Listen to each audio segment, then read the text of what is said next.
Les enfants, et si on allait se promener au pays de Virginie? Je suis Virginie Valls et tous les 15 jours, je vous amène dans ma valise pour aller découvrir l'Aude et les Pyrénées-Orientales. Au travers de cette série de podcasts, je partage avec vous des histoires que j'ai écrites à partir de mes souvenirs d'enfance.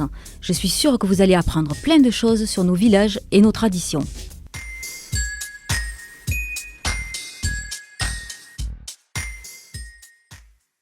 Lorsque j'étais enfant et que ma grand-mère m'amenait avec elle voir sa sœur à Cucugnan, mes yeux étaient rivés tout l'après-midi sur ce pic rocheux qui dominait le village. Assise sur le parapet devant la maison, j'observais les formes majestueuses de ce château dit Cathare en grignotant les amandes au sucre de ma tante, le château de Quéribus. Comment ont-ils fait pour construire cette bâtisse? Si haut perché, comment ce château a pu traverser des siècles et des siècles et être encore là aujourd'hui? Pourquoi l'appelle-t-on château Cathare? Est-il le seul à surplomber la plaine? Est-il si célèbre que ça pour attirer tant de touristes? Plus tard, j'ai voulu comprendre l'histoire de ce château qui a longtemps nourri l'imaginaire de mon enfance. Vous voulez savoir ce que j'ai découvert quand je suis allée là-haut? Alors venez avec moi les enfants, je vous amène au pays de Virginie. Attention où vous mettez les pieds. Et s'il vous plaît, ne courez pas. Je sais bien que ces lieux donnent envie de jouer au chevalier, mais nous sommes dans un endroit où il faut être prudent si on ne veut pas tomber et se blesser. De plus, si vous écoutez bien ce que je vais vous raconter et que vous observez tout ce qu'il y a autour de vous, vous allez finir par ressentir les lieux, entendre le passé et vivre le présent. Une aventure que vous n'oublierez sûrement jamais. Loïc et Enzo, les plus agités du groupe, tentent de se faire plus discrets, mais ricanent encore dans leur col des pitreries de leur âge. Chloé et Inès, elles, ne me lâchent pas depuis que nous avons quitté le parking. Intriguées par cette visite, elles ne veulent pas louper une miette de mon histoire. Tout d'abord, les enfants, je tiens à préciser une chose, à rectifier une erreur communément faite par facilité ou par ignorance. Nous entendons souvent que Quéribus est un château cathare. Mais c'est une hérésie de l'appeler de la sorte. Il est plus exact de parler de château en pays cathare, car ces bâtisses, qui ont certes servi de refuge aux adeptes du catharisme, sont devenues par la suite des forteresses royales totalement rénovées quand ce territoire a basculé au XIIIe siècle dans le royaume de France.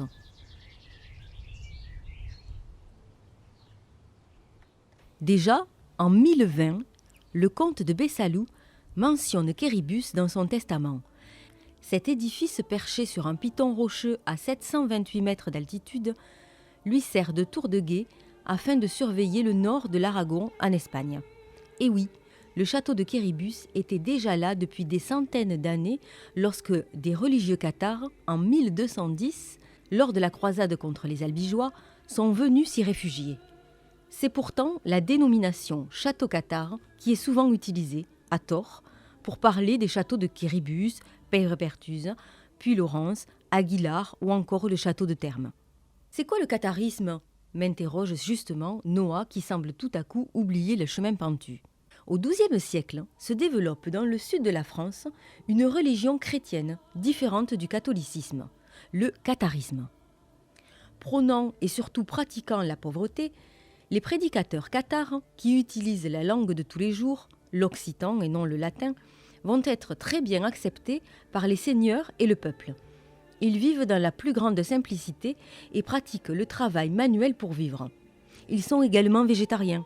Pour eux, le monde matériel est mauvais. Ils font de l'ombre à l'Église catholique romaine. Le pape décide alors de réagir et entame la première croisade en terre chrétienne. C'est le début des massacres et des persécutions. Au même moment, le roi de France est en guerre avec l'Espagne pour s'approprier ce large territoire. Il profite alors du conflit entre catholiques et cathares pour atteindre son objectif politique. Nous arrivons dans les murs du château de Quéribus.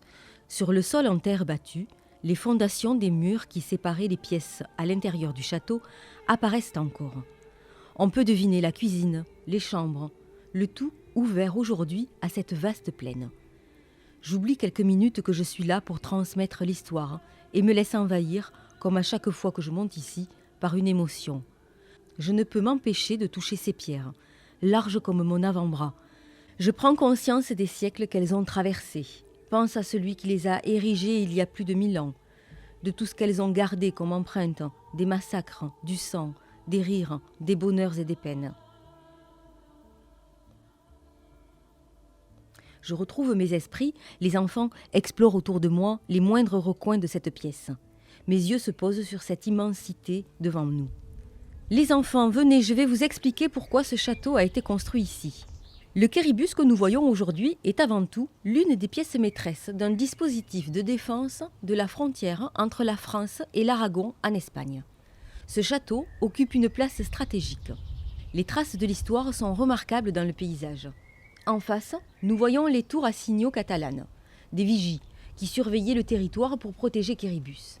Là-bas, la Torre del Far à Totavel, ou là, Força Real à Montney, ou encore ici, la tour de Trémoine à Raziguer. Plus loin, la chaîne de montagnes que l'on distingue tout au fond, c'est la frontière actuelle, les Alberts. Il aura fallu 400 ans de combat pour que la France arrive à aller un peu plus loin vers le sud avec le traité des Pyrénées en 1659. Malgré mon silence, les enfants, bouche bée, restent là, debout. Leur imaginaire refont les scènes d'antan et prennent conscience de l'utilité de ces bâtisses.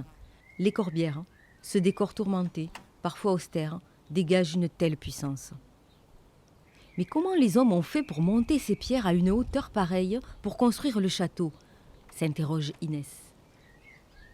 Vous remarquerez que le château de Quéribus semble être la continuité de la montagne. Il semble être la montagne elle-même. Pourtant, quand on y regarde de plus près, il y a bien une construction, des pierres taillées, assemblées pour créer cet édifice. Tout simplement parce que les hommes ont utilisé les pierres qu'il y avait sur place. Ils ne les ont pas fabriquées dans la plaine et montées ici, non. Ils les ont taillées sur place. Le quéribus du XXIe siècle est une résultante de construction sur construction. Une accumulation de périodes où chacun y trouvant un intérêt consolidait la structure. Le château apparaît dans les textes déjà au XIe siècle. Ça ne veut pas dire qu'ils ont été construits à cette période, mais on en parle déjà. Des fouilles archéologiques démontrent qu'il est beaucoup plus ancien. L'épisode cathare puis l'épisode royal n'ont fait que s'inscrire dans une continuité du bâtiment. Quand le roi de France fortifie à son tour le château, il lance un signal de guerre aux seigneurs d'Aragon, côté espagnol. Il marque son territoire et leur montre que lui et ses hommes sont bien présents et qu'ils ne partiront pas. Avec un château tous les 10 kilomètres, il étale ainsi sa fortune et donc son pouvoir et sa force.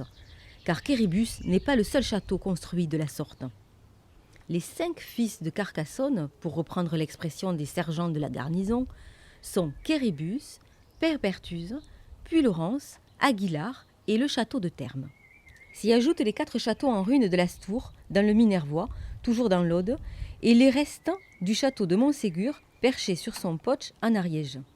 Mais Béziers, Carcassonne, Toulouse et même Agen sont marqués par le catharisme.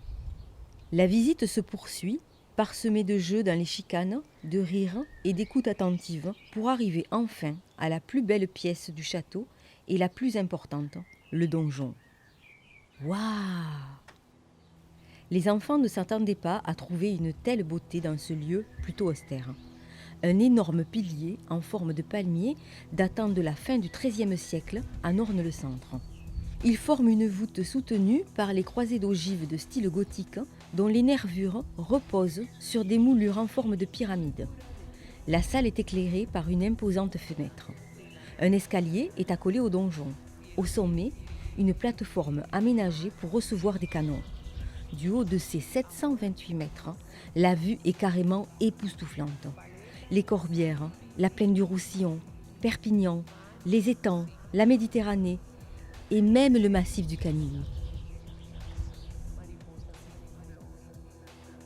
Quéribus est le dernier bastion de résistance cathare à tomber aux mains des croisés. Il démontre majestueusement à quel point l'histoire a laissé ici son empreinte dans les paysages et plus encore dans les esprits. L'après-midi se termine et les enfants sont heureux. Ils dévalent le sentier qui rejoint le parking avec plus d'allégresse que lors de l'ascension. Je suis un peu fatiguée, mais heureuse d'avoir transmis l'histoire des châteaux en pays cathare à nos chers petits. Après les avoir embrassés, je leur fais signe de la main pour leur dire au revoir. À l'arrière du bus qui s'éloigne, ils me font de grands gestes d'adieu et de remerciements. Pourtant, je ne suis pas encore totalement comblée. Il me manque quelque chose. Je monte dans ma voiture et, décidée, roule en direction de Père Berthuze. Près de 20 minutes après, me voilà au pied de cette citadelle grandiose. Le château de Père Berthuze défie l'entendement. Avec 300 mètres de long, 60 de large, c'est l'ensemble médiéval du Languedoc-Roussillon le plus grand en superficie après la cité de Carcassonne. À la différence qu'il a été construit à près de 800 mètres d'altitude, sur une muraille de roc aussi haute que mince, la citadelle aérienne semble épouser le relief. Après une marche en pleine conscience dans les dédales de la forteresse, j'arrive à son extrémité. Sur cet éperon rocheux, bâti au-dessus du vide, on pourrait presque se croire sur la proue d'un vaisseau de pierre. Ici, je ressens quelque chose de particulier, comme si les paysages et ces architectures m'invitaient à écouter, regarder, ressentir d'une façon plus intense.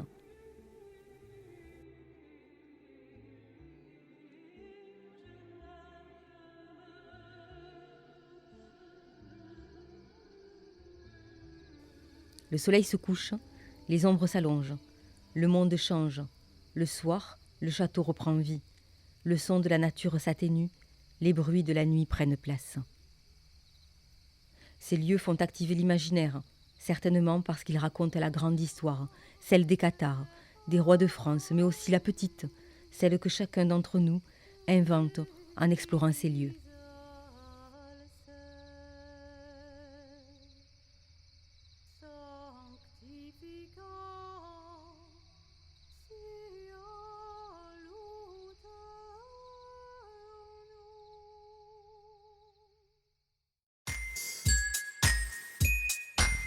Vous venez d'écouter Au pays de Virginie, le podcast qui amène vos enfants à la découverte des petites histoires audoises et catalanes. Je suis Virginie Valls et je vous retrouve dans 2 semaines.